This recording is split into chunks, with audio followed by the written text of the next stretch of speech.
Olá, aqui é a professora Lívia Couto, de Língua Portuguesa, e hoje nós vamos ver um pouco sobre os processos de variação linguística e as classificações que são dadas às nomenclaturas desses processos. Sabemos que todos nós utilizamos um idioma que se chama língua portuguesa. E muitas pessoas ainda têm muita dificuldade de entender até onde é que vai o parâmetro da língua, de fato, e onde é que entra o parâmetro da escrita ou da própria linguagem. A língua nada mais é do que uma maneira de unificar um idioma dentro de parâmetros e de regras. É por isso que a gente tem várias caixinhas dentro da língua portuguesa, como a fonética e a fonologia, a morfologia, a sintaxe, a semântica, a estilística, dentre outros tipos de classificações dentro da língua portuguesa. Mas muito antes do ser humano ele deter o conhecimento gramatical da língua, ele já conhece e domina outros tipos de linguagem. Até porque até a criança chegar numa idade escolar de aprender o código do alfabeto e ali juntar as sílabas e formar palavras, ela já sabe o nome de vários objetos, ela já sabe se comunicar, ela já tem um nível de linguagem pré-estabelecido para a idade. Então, para além de dominar uma língua, existem várias variantes dentro do que a gente conhece de sistema linguístico e a língua, ela passa por várias evoluções desde que o mundo é mundo. Hoje a ideia é trazer as quatro principais variações linguísticas, que são a variação diacrônica, a variação diatópica, a variação diastrática e a variação diafásica. Quatro variações que são facinhas de entender, tem muita dificuldade, embora o nome ele seja um pouco estranho. Quando a gente pega a etimologia da palavra, a origem grega, né, a origem de onde é que essa palavra vem, o que é que ela quer dizer, acaba clareando a mente para entender. Nós falamos uma língua que é viva, diferente do latim, que é uma língua morta, onde não se utiliza, não existe falantes nativos. A língua portuguesa é uma língua que está em constante modificação.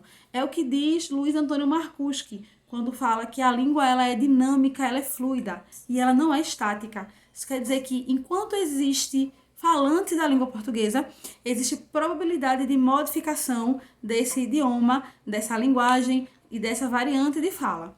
Então, para começar a falar um pouquinho sobre a variação linguística, eu tentei fazer aqui para vocês um mapinha conceitual com os principais tipos de variação, que é a variação diacrônica, a diatópica, a diastrática e a diafásica, e tentar falar um pouquinho sobre esses tipos de variação.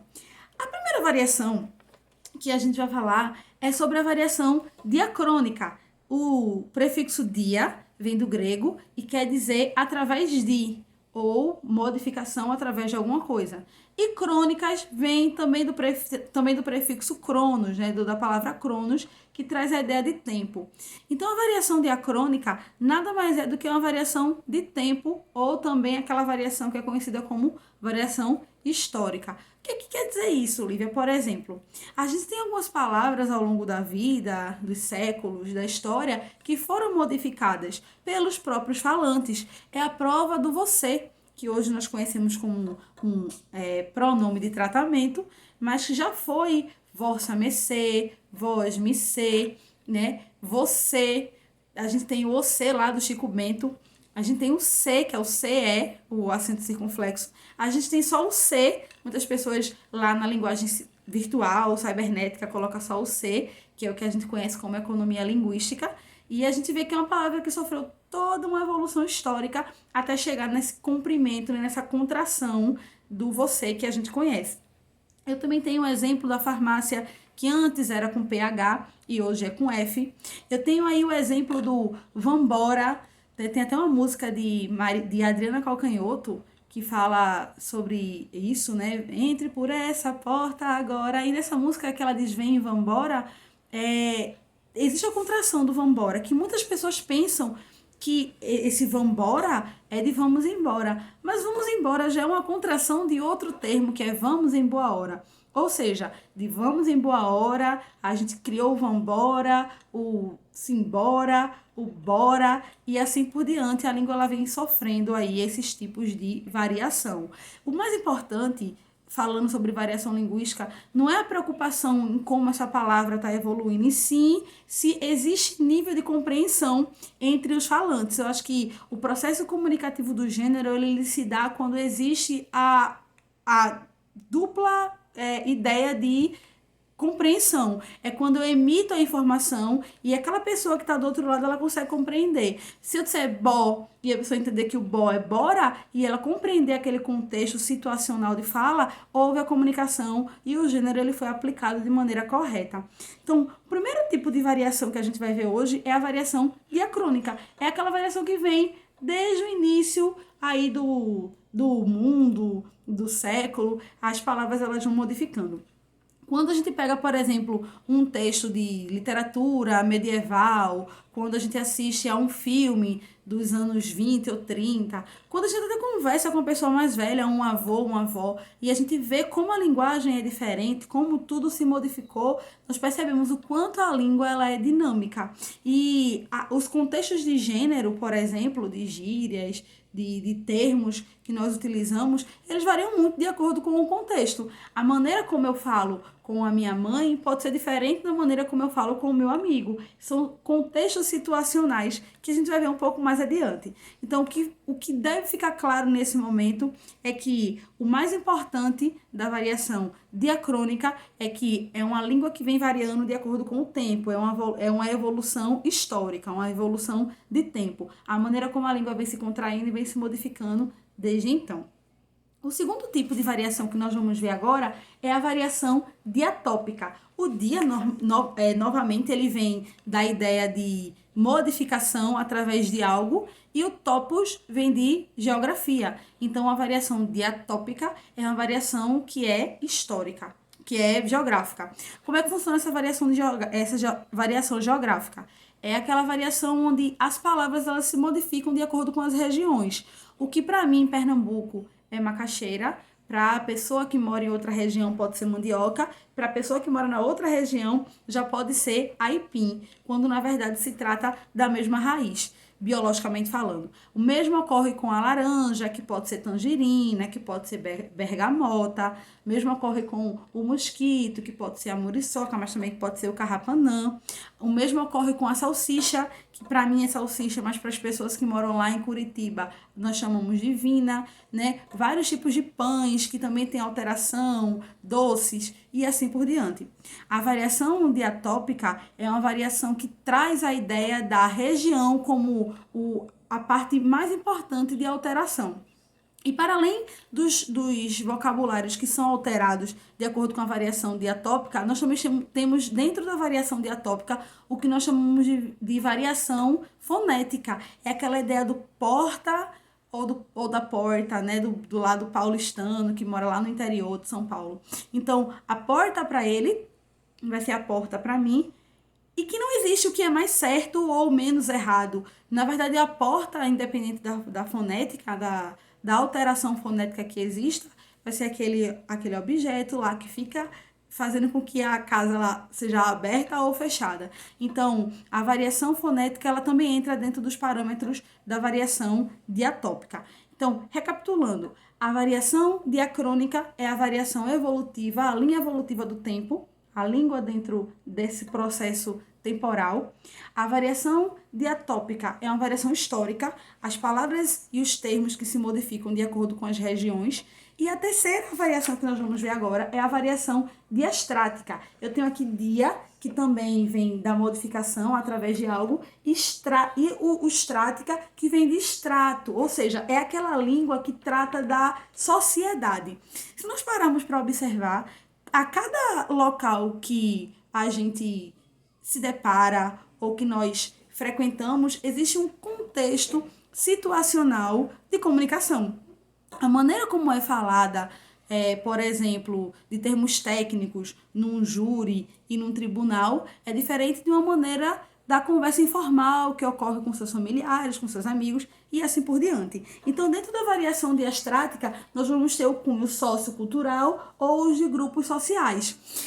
Normalmente, né, sobretudo aqui em Pernambuco, que as pessoas têm uma mente muito fértil para criar vocábulos e criar neologismos, nós temos várias palavras, até no sentido conotativo, que denotam coisas que para a gente têm um significado, mas que para outras pessoas de outras regiões podem não ter. Né? A gente tem aí o crush, por exemplo, que é um estrangeirismo, que para a gente é a paquera do século lá, da década passada, que é o flerte, que o flerte também é uma palavra que entrou em desuso e foi resgatada há pouco tempo. O paquera é uma coisa totalmente estranha, né? Meu Deus, paquera é o crush, né? Tem aquela menina que é a rata, que rata já é um substantivo que significa outra coisa, mas que pela dinamicidade da língua se criou a ideia de que rata é aquela menina lá que fica com todo mundo. Então, dentro desse processo da variação diastrática, nós temos as modalidades de fala dentro dos grupos sociais.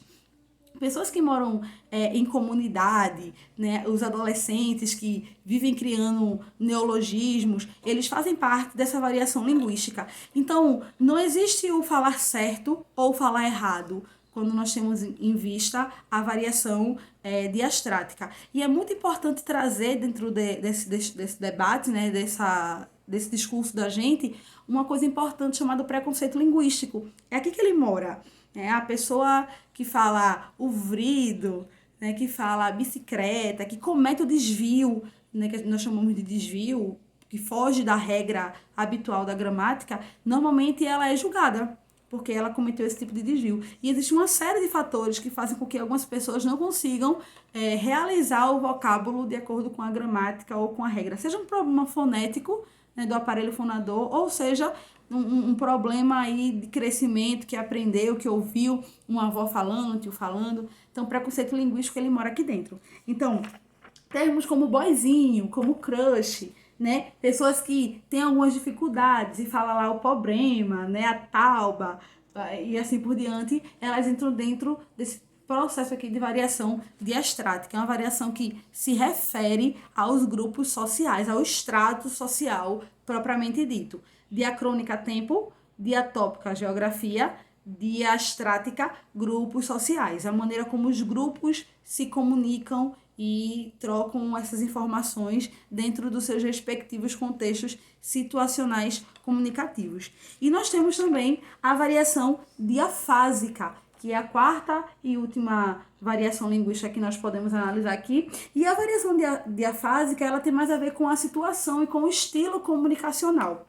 Talvez vocês não tenham ido a um tribunal, mas todo mundo aqui já assistiu a um filme onde existe lá o júri, com o advogado, com o juiz, com o promotor. E nós percebemos que a linguagem daquelas pessoas é uma linguagem muito específica, é muito técnica. Da mesma maneira que os médicos, quando eles conversam, eles têm uma linguagem específica. Da mesma maneira que os professores, quando conversam, eles também têm uma linguagem mais técnica. Então, é dentro do processo da variação diafásica que nós vemos aí a diferenciação do contexto e do estilo.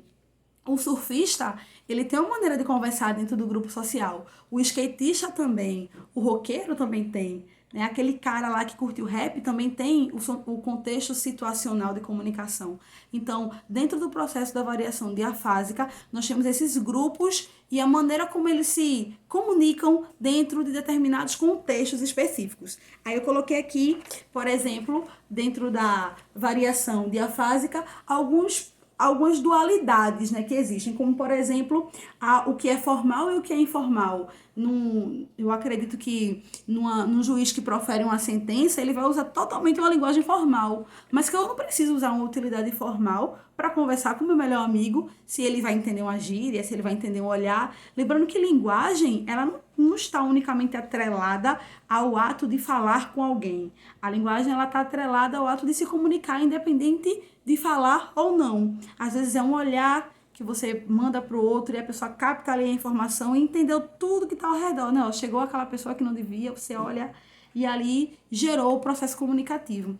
Então, dentro desse processo, a gente tem aí o embate do que seria uma linguagem formal e da linguagem informal dentro da variação diafásica. Eu também pus aqui algumas situações, como, por exemplo, eu conheço ela, que foge completamente da regra da gramática, que diz que dentro de uma oração eu não posso ter dois pronomes pessoais do caso reto juntos. Sempre é um do caso reto e do caso oblíquo, ou dois do caso oblíquo. Então, quando eu digo que eu conheço ela, eu tenho eu como primeira pessoa do singular e eu tenho ela como terceira pessoa do singular. Mas eu não posso, porque são dois pronomes pessoais. Mas eu não posso em que situação? Né? Será que eu não posso no meu contexto comunicacional do dia a dia ou eu não posso dentro de uma redação ou de um projeto que seja mais voltado às regras da própria língua? Então, a variação diafásica, ela faz com que a gente pense até que ponto é importante manter esse paradigma de que falar bem é falar certo. Eu acredito que falar que é uma instância totalmente diferente da comunicação, que falar é uma coisa que a gente aprende, vem pelo processo de aquisição, você escuta e você reproduz, né? Mas a própria linguagem, ela vai muito além de saber uma regra de crase ou saber uma regra, por exemplo, dos pronomes pessoais do caso reto. Se existe comunicação dos dois lados, e a pessoa que está me ouvindo consegue compreender o que eu quero dizer, houve um processo comunicativo. Claro que isso não dá margem para que eu fale vrida e problema todos os dias. O importante é que a gente se policie em relação às palavras. Mas se existe a comunicação, se a comunicação ela se dá por meio do processo comunicativo, seja ele de grupo social, ou seja ele de contexto e de estilo, a gente tem aí uma variação que existe, né, e que é válida totalmente. Então, vamos relembrar, né, novamente. Eu tenho aqui a variação diacrônica, que é a variação de tempo, é aquela variação que traz a ideia do fator histórico e temporal. Eu tenho a variação diatópica, que é a variação geográfica, onde a minha palavra, o meu objeto, que é o mesmo, vai modificar dentro das regiões. Eu tenho a variação diastrática, que é a variação sociocultural, ou seja, é a maneira onde eu estou inserido, que vai modificar a minha fala, seja voltada para gírias ou seja voltada para dificuldades lexicais propriamente ditas. E eu tenho a última variação, que é a variação diafásica, que tem a ver com o contexto e com o estilo. A maneira técnica como se fala e a maneira lá do padrão, se é formal, é informal, se é culta ou se é coloquial, né? Se é adequada ou inadequada à situação. Espero que vocês compreendam. Preconceito linguístico é uma coisa que tem que ser combatida, com certeza. Não é bater palma para a pessoa que comete o desvio, mas é tentar compreender por que aquele desvio acontece, por que a pessoa comete aquilo ali com uma certa frequência e tentar ajudá-la da maneira mais apropriada, sem bullying ou sem chacotas. Certinho, gente? Então, cheiro grande. Espero que vocês tenham entendido, aprendido. Qualquer dúvida é só falar. Estamos às ordens. Tchau, tchau.